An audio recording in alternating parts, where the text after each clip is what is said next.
Newly leaked documents reveal that the U.S. government is secretly tracking immigration journalists, activists, and lawyers. RT correspondent Brigida Santos joins me now with the story. Brigida, who leaked the documents and what exactly do those documents expose in this story?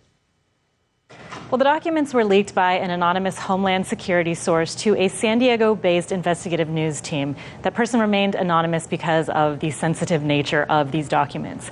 Now, the documents reveal the scope of an intelligence gathering program known as Operation Secure Line, which monitored the migrant caravan and also tracked journalists, organizers, advocates, protesters, and even lawyers whose work focused on immigration issues and the treatment of migrants. What kind of information, beyond, okay, so we have those kinds of specifics. We understand what can be used in that regard.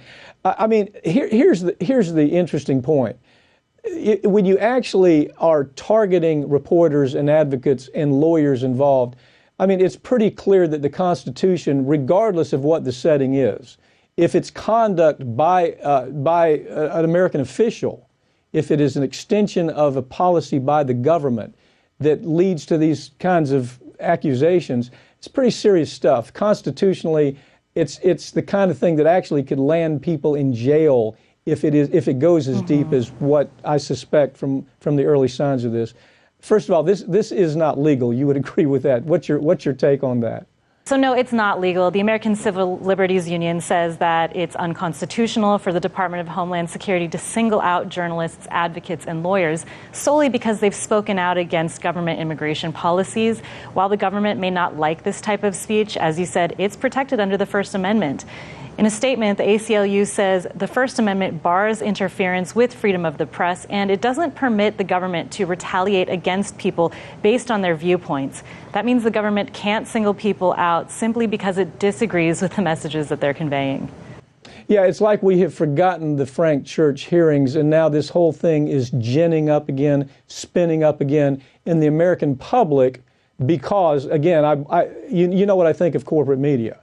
Corporate media doesn't connect the dots here at all. They, rather than talking about this as a bigger constitutional problem that keeps ginning up more and more while we sit back, it's like a frog in water that boils it little by little. That's where this is headed.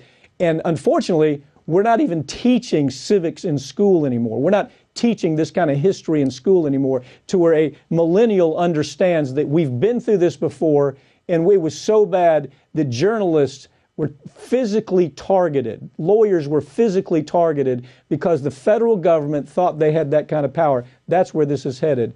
Brigida, thank you for joining me, okay?